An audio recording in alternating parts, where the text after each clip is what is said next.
você abrir sua Bíblia no texto de Apocalipse, capítulo 2, versículos de 8 a 11, que a graça e a paz do nosso Deus seja sobre a sua vida,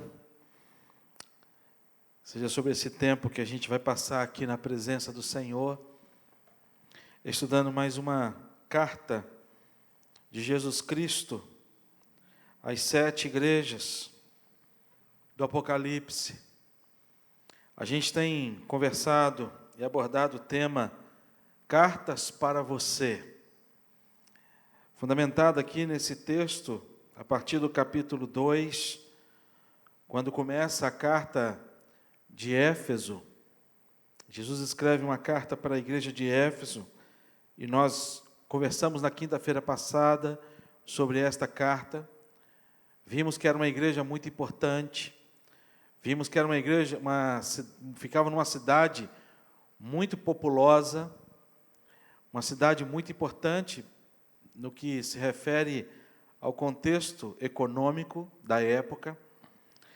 E ele, fazendo referência a respeito da igreja de Éfeso, ele vai falar que era uma igreja que tinha várias virtudes, era uma igreja dinâmica, era uma igreja que tinha muitas programações, era uma igreja que tinha uma liderança muito forte, mas era uma igreja que havia abandonado o primeiro amor.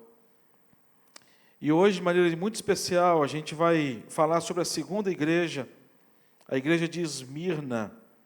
A igreja de Esmirna é a única igreja que até hoje existe uma cidade ainda. A igreja de Esmirna ainda, ela tem as ruínas da cidade antiga, mas tem a cidade nova. E hoje estamos no capítulo 2, de versículo 8 ao versículo 11, que diz assim, a palavra do Senhor. Ao anjo em Esmirna escreve estas coisas, diz o primeiro e o último, que esteve morto e tornou a viver.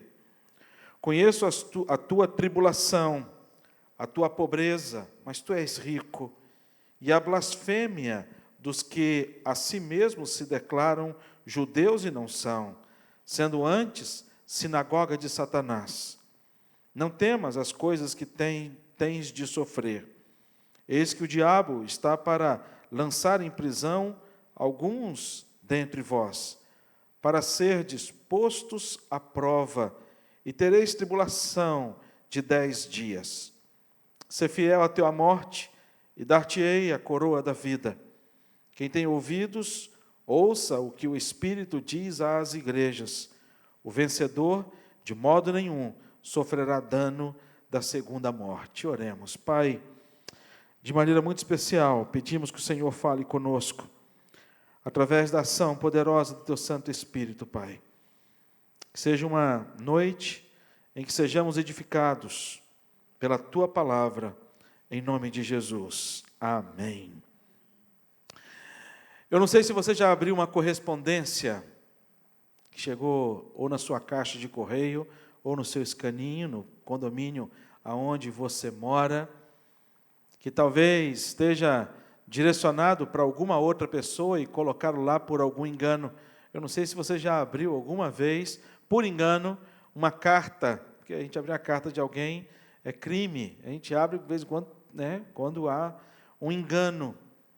E eu não sei se você já teve essa experiência de abrir a carta e ler alguma coisa dentro, o conteúdo da carta, e assim, espera aí, essa carta não é para mim. Um amigo meu me conta um momento, uma experiência na vida dele, que ele recebeu, estava lá no escaninho do condomínio dele, um convite, e ele chegou em casa, abriu o convite, leu o nome, e era um nome parecido com o dele, a pessoa morava no 10º andar, e ele no 7º, e era um nome muito parecido, e ele, quando leu, achando que era o nome dele. E aí ele leu e viu que era um convite para um aniversário, para um grupo de 15 pessoas, amigo de 15 pessoas, e uma pessoa convidou 15 amigos para comemorar o seu aniversário, num lugar assim, pensa um lugar top, para poder almoçar ou jantar. Um dos melhores restaurantes da grande vitória. E ele releu o convite, releu, chamou a esposa, falou assim, olha aqui o que eu recebi de um amigo. Eu falei assim, a esposa, o quê? Eu disse, um convite. Ela falou assim, um convite para quê? Comemorar o aniversário dele, aniversário de 50 anos. Eu disse, olha que maravilha. Que amigo é esse? Eu disse, não estou lembrando. Eu falei assim, então não é para você, a esposa é sábia. Né? A gente tem que sempre dar ouvido à esposa. E ele disse, não, eu faço bem a muitas pessoas. E às vezes tem tantas pessoas que eu faço bem que eu nem sei a quem. E essa pessoa possivelmente está retribuindo alguma coisa que eu fiz. Resumindo a história, ele foi no aniversário e levou a esposa. E a esposa chegou lá no aniversário, ele fechou o andar de cima do restaurante, aquela coisa muito chique, tudo muito bem servido, garçons, aquela coisa muito...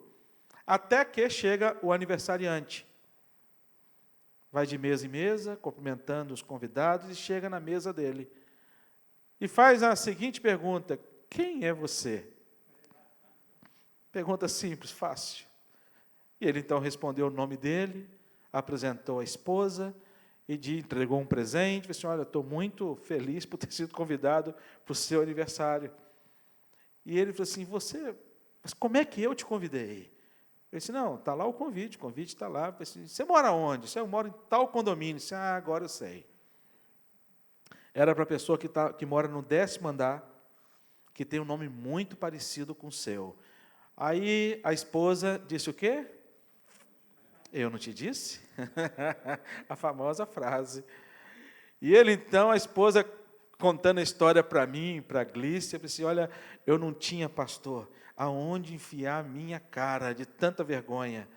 Eu falei assim, e aí? Eu disse, não, e aí que ele não disse, olha, nós não éramos amigos, mas agora, a partir de hoje, somos amigos, fique aqui na festa do meu aniversário, você e sua esposa, a partir de agora, são meus convidados. Sabe? Quando se abre uma carta, que você fala assim, mas espera aí, essa carta aqui não é para mim. A sensação que a gente dá ao ler a carta escrita por Jesus Cristo à igreja de Esmirna, eu não sei se você teve a mesma impressão que a minha, mas a primeira vez que eu li essa carta, falando a respeito desta igreja, ele começa a dizer sobre esta igreja, ele vai dizer algumas coisas importantes a respeito desta igreja, diante de algumas características, e a primeira característica que ele vai dizer para esta igreja, e falar desta igreja, ele vai dizer que era uma igreja pobre, era uma igreja extremamente pobre, não era uma igreja rica, não era uma igreja bastarda, mas era uma igreja pobre, de pessoas necessitadas, possivelmente de escravos, pessoas que possivelmente estavam vivendo a pobreza, não por conta que ao longo da vida não conquistaram nada, mas talvez a pobreza que eles estavam vivendo era fruto da perseguição aos cristãos que existia na época. A gente vive numa região que é considerada uma das regiões mais nobres do Rio de Janeiro. Talvez uma das regiões mais nobres do Brasil, a Barra da Tijuca. Quando a gente olha para a realidade desta igreja, a gente percebe que essa igreja ela estava aflita. A igreja estava aflita. Havia aflição na vida da igreja. E aqui alguns pontos assim que a gente consegue, de alguma forma, entender e se reconhecer na vida desta igreja, mas não tanto quanto a aflição desta igreja existia. Essa igreja ela estava aflita por conta da perseguição aos cristãos. Essa igreja estava aflita porque esta carta que Jesus Cristo escreve a Esmirna é uma carta de consolo, é uma carta de ânimo, é uma carta de encorajamento, é uma carta de amor, como todas as demais cartas são, mas essa carta, de maneira especial, é preparando a igreja de Esmirna para viver ainda maior tribulação. E talvez eu e você não gostaríamos de receber uma carta nesse sentido.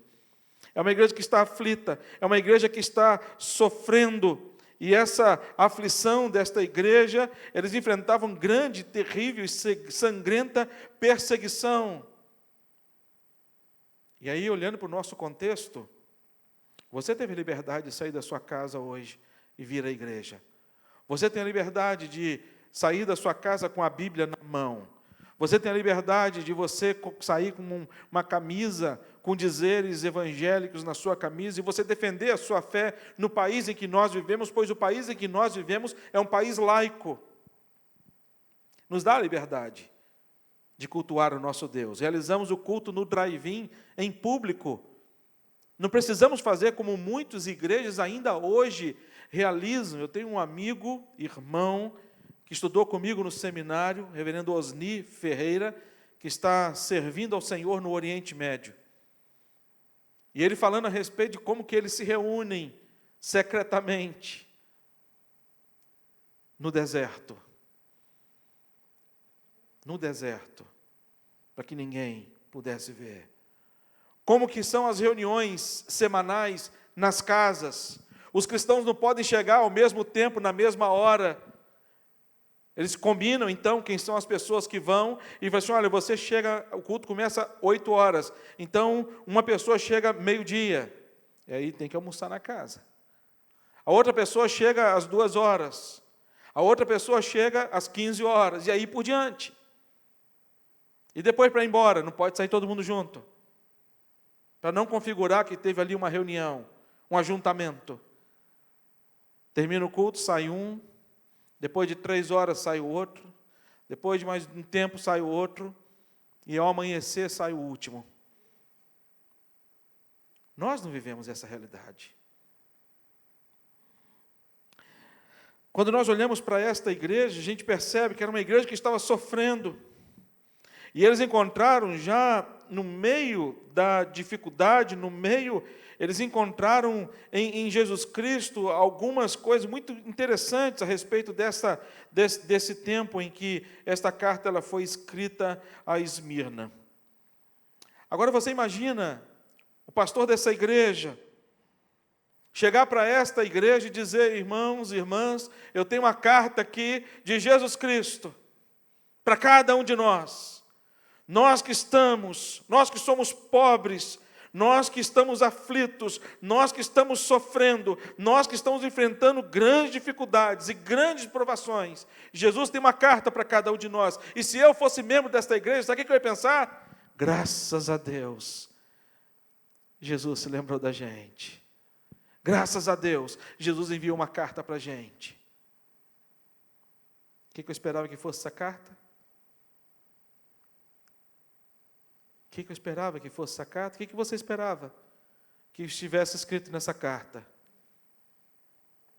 Eu não esperava que nessa carta estivesse escrito, olha, ser fiel até a morte e dar-te a coroa da vida.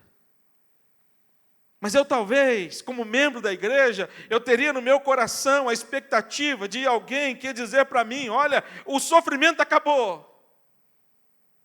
Alguém quer dizer para mim, a luta acabou. Alguém quer dizer para mim, olha, todas as lágrimas a partir de hoje, elas serão sanadas e serão recolhidas. Porque a partir de hoje vocês vão viver um novo tempo. Mas não foi isso que Jesus escreveu para esta carta, para esta igreja. Como que a gente espera, nos momentos de angústia da nossa vida, uma palavra de alguém para o nosso coração, dizendo para a gente, olha, a coisa vai mudar.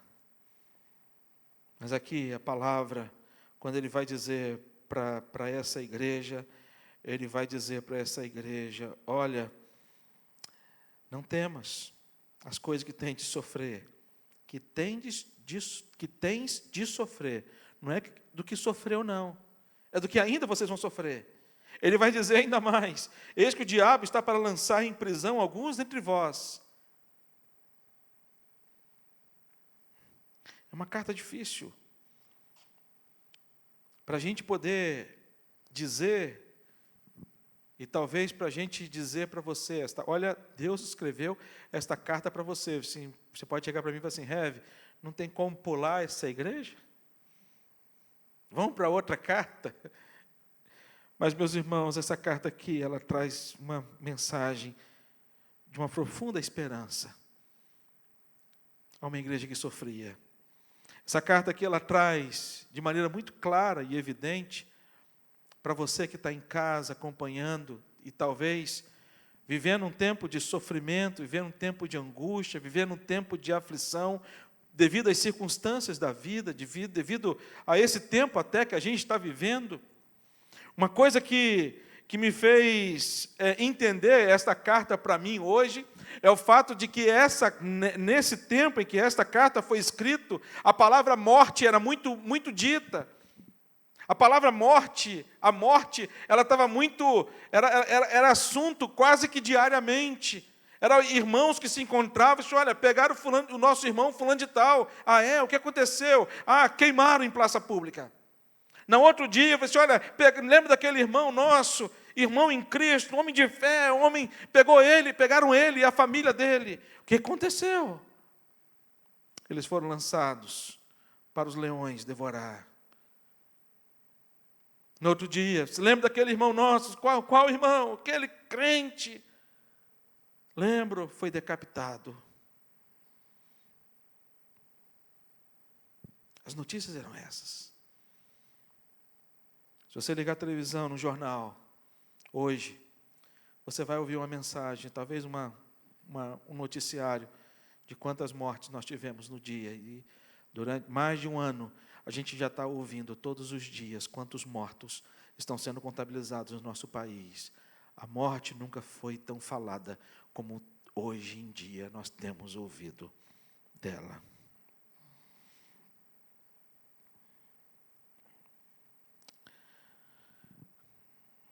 Quando a gente olha para a mensagem de Jesus Cristo, o que é dito não oferece uma esperança de alívio imediato.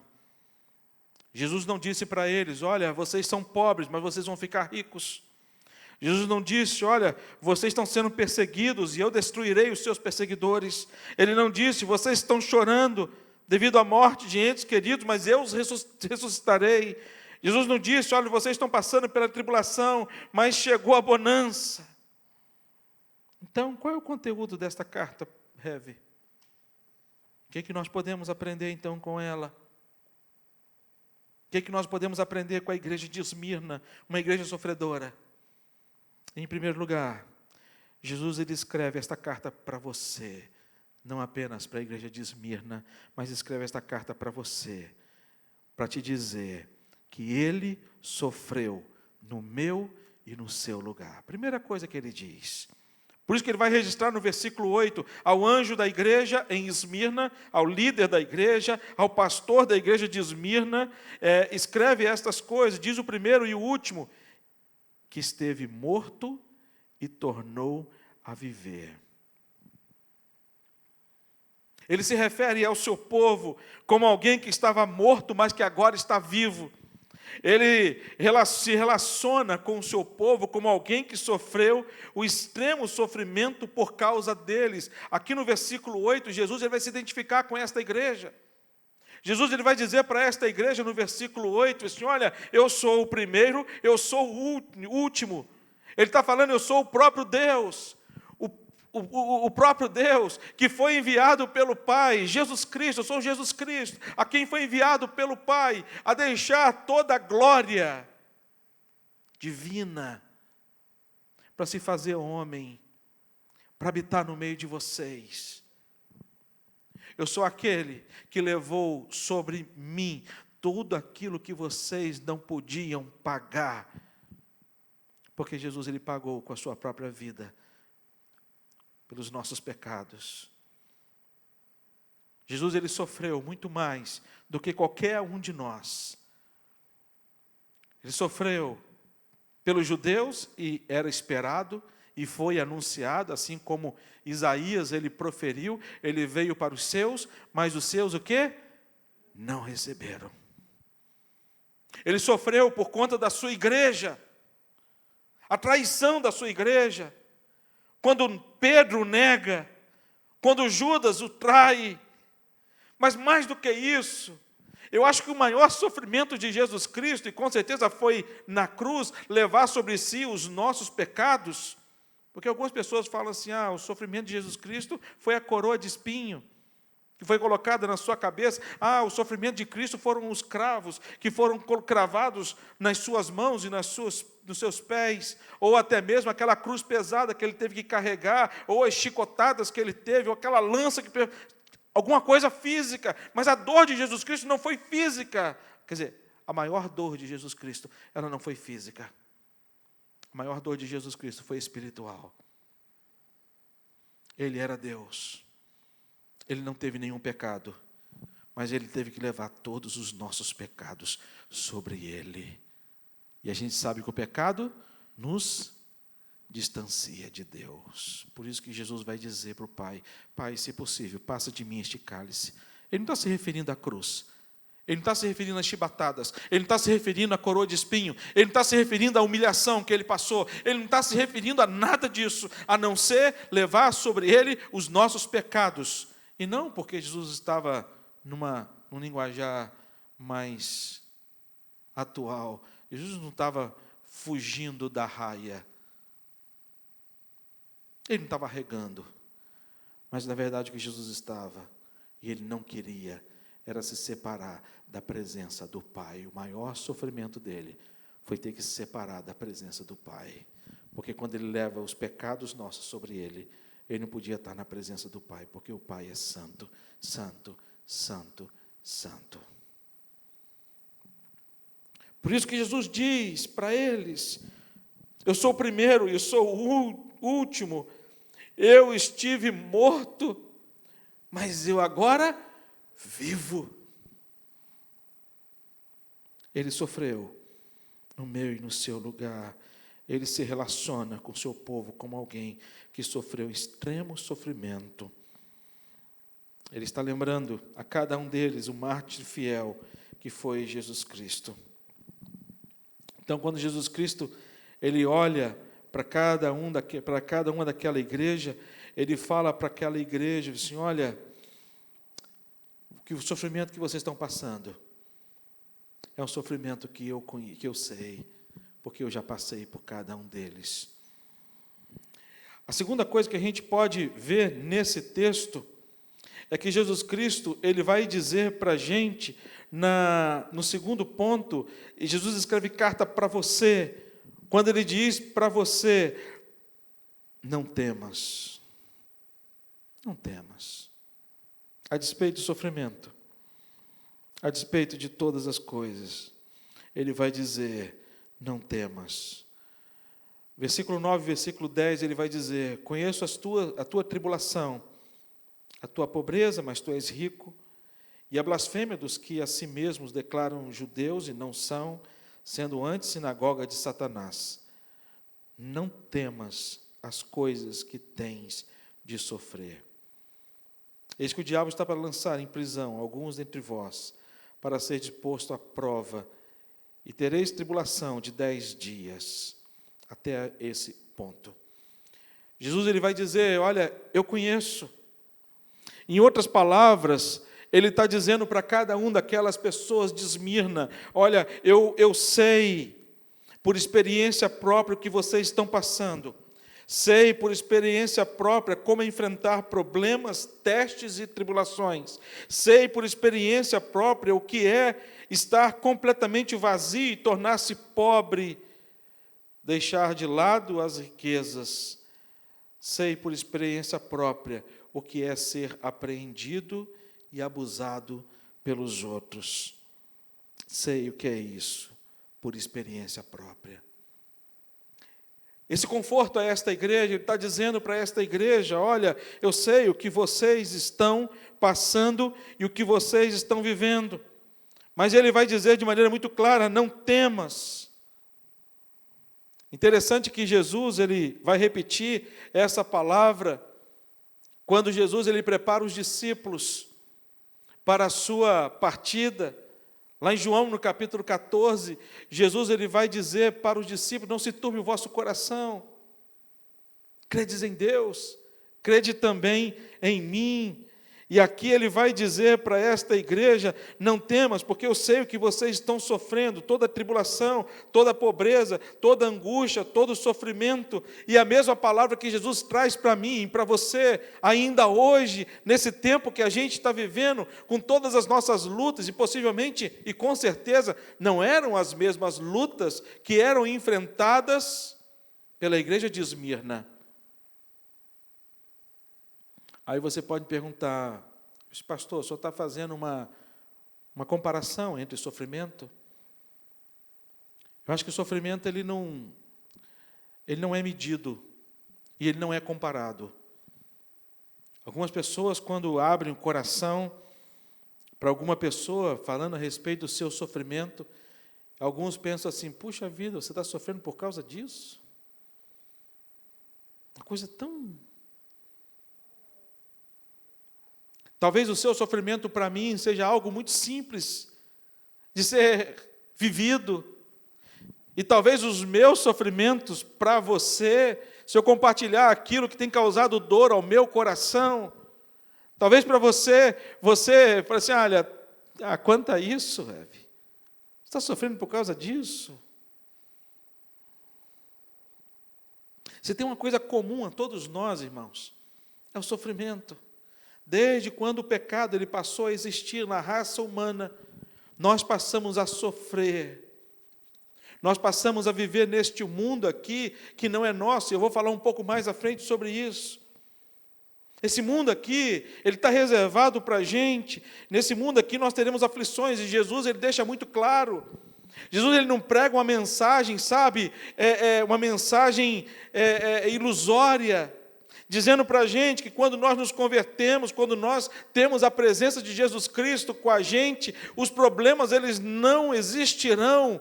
Pelo contrário, aí é que nós somos atribulados, aí é que nós somos perseguidos.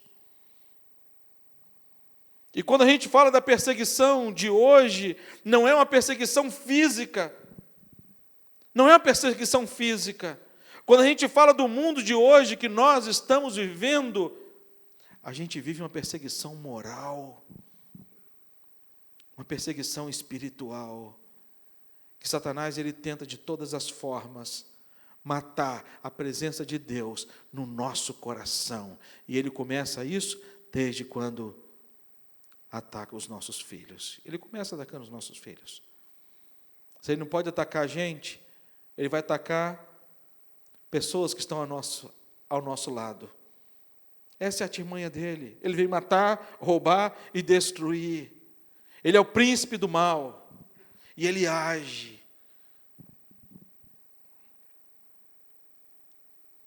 E a perseguição dele para o nosso país, falando aqui para o Brasil, para a nossa realidade, não é uma perseguição física, como eu disse. Hoje há tantas coisas que são normais, nesse tempo que a gente está vivendo. E nós estamos sendo perseguidos como igreja, combatidos como igreja, e a nossa perseguição está por conta desta palavra.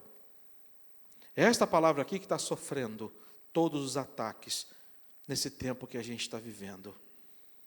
Essa palavra aqui, ela está sendo intitulada, até mesmo por muitos religiosos, como uma palavra ultrapassada.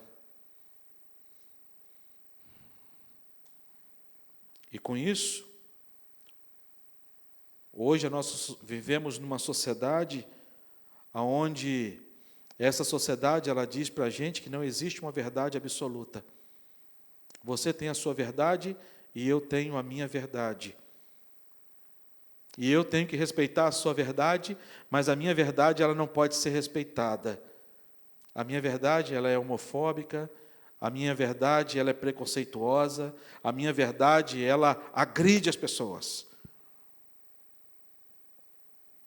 Mas eu quero declarar que só existe uma verdade, e essa verdade é a palavra de Deus. E nós somos perseguidos por conta disso. Nós somos perseguidos. A gente está para viver um tempo em que muitos pastores voltarão a ser presos, muito perto. Muitos pastores serão processados, assim como hoje estão sendo. Nós temos 2 irmãos presbiterianos nossos na política. E como eles têm sido perseguidos. E a gente tem orado tanto por eles. Irmãos que foram ministros. Um foi ministro da Justiça, deixou de ser. Um é o ministro da Educação, reverendo Milton. Como que ele está sendo perseguido. Só que não é uma perseguição física. É uma perseguição moral. De afirmações amorais.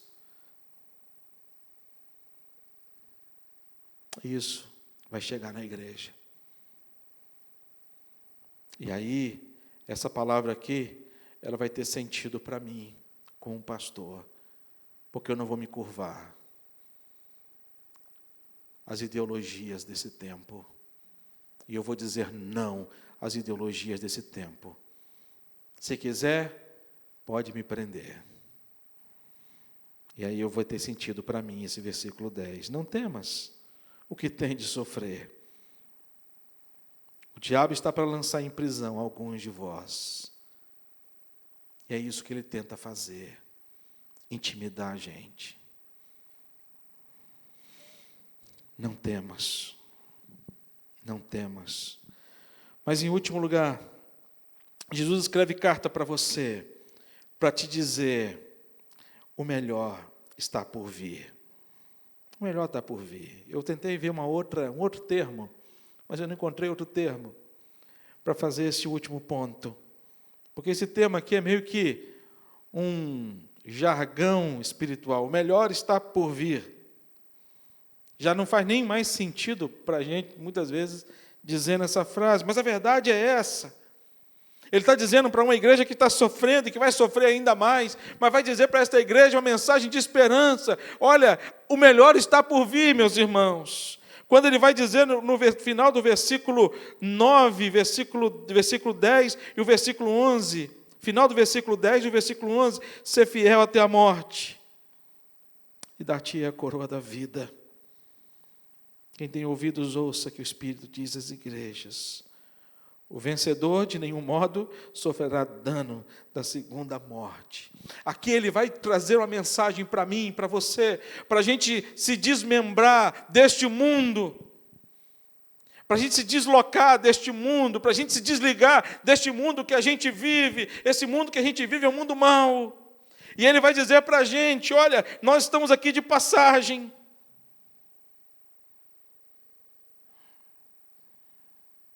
Ele vai dizer para você e para mim, existe morte, existem 2 mortes. A morte física, em que o corpo ele volta ao pó, da onde ele veio. Mas existe a segunda morte, que é a morte espiritual. Ele vai dizer para a gente que existem 2 caminhos. Existe o caminho que nos leva ao céu, mas existe o caminho que nos leva ao inferno. E não tem como fugir disso. E sempre quando me falavam de que haviam 2 caminhos, eu sempre me via diante de uma encruzilhada. Caminho estreito e um caminho apertado, como se eu estivesse vendo esses 2 caminhos. Só que essa encruzilhada, ela não existe. Ou eu estou no caminho estreito, que leva à salvação, ou eu estou no caminho largo, que conduz à perdição, ou um ou outro. E o que ele vai dizer é isso. Ele vai dizer, olha, ser fiel até a morte. Mas aqueles que morrem no Senhor, recebem do Senhor uma coroa da vida. Apóstolo Paulo, quando vai falar a respeito desse assunto, ele vai dizer, para mim, o viver é o quê? É Cristo. E o morrer é lucro. O que o apóstolo está dizendo para essa igreja, o que Jesus está dizendo para essa igreja, é justamente isso. Deixar este mundo aqui para a gente é lucro. Porque o que nos espera lá no outro lado, quando nós fechamos os nossos olhos aqui, e quando nós fechamos os olhos aqui, imediatamente, no mesmo instante, na mesma hora, nós somos acolhidos e recebidos pelo nosso Pai, dizendo para cada um de nós: vinde, filho e filha querida, para habitar eternamente no lugar que vos foi preparado, para você e para os seus irmãos. Num lugar onde não haverá perseguição, num lugar onde não haverá fome, num lugar onde não haverá pobreza, num lugar onde não haverá tribulação alguma. Num lugar onde nós poderemos reviver aquele momento em que Adão e Eva tiveram a experiência de viver no paraíso. Ele vai falar duas coisas para a gente: não pertencemos a este mundo. Mas a segunda coisa que ele vai dizer para esta igreja: as aflições, elas terão fim. Perceba que o sofrimento, ele está marcado, o tempo, até o sofrimento terreno, quando ele vai dizer: olha, vocês vão sofrer durante quantos dias? Ele vai dizer 10 dias. Não mais que isso. Sabe por que Jesus disse isso para essa igreja?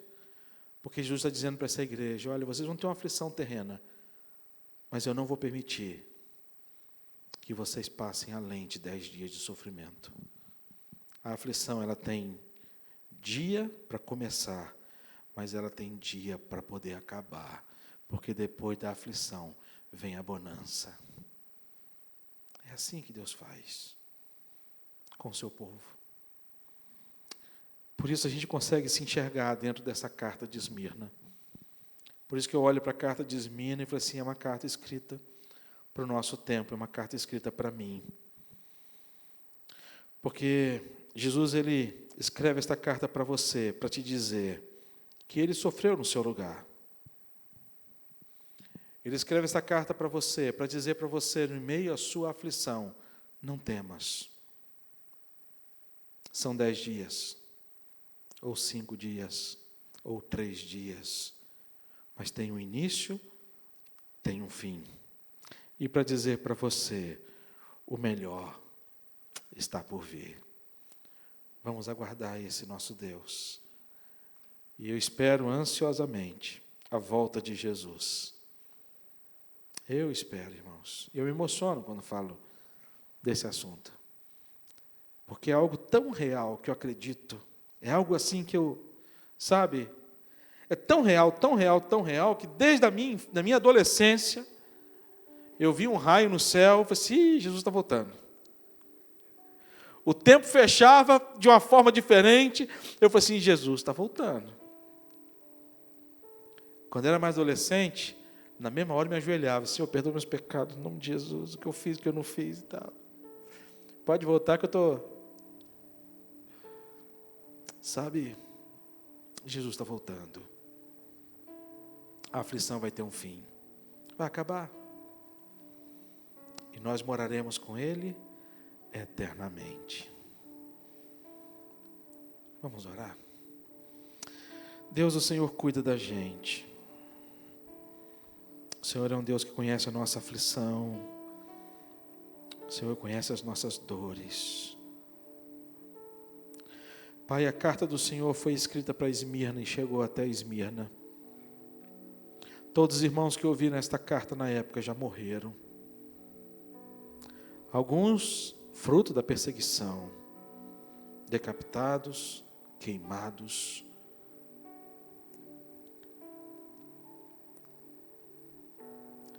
Mortos por feras, leões, famintos. Muitos, ó Deus, de maneira tão cruel. Mas acabou. Eles já estão com o Senhor. E no lugar onde eles estão, Deus, eles não podem sofrer mais nada. eles não sofrem mais nada, como está escrito na tua palavra.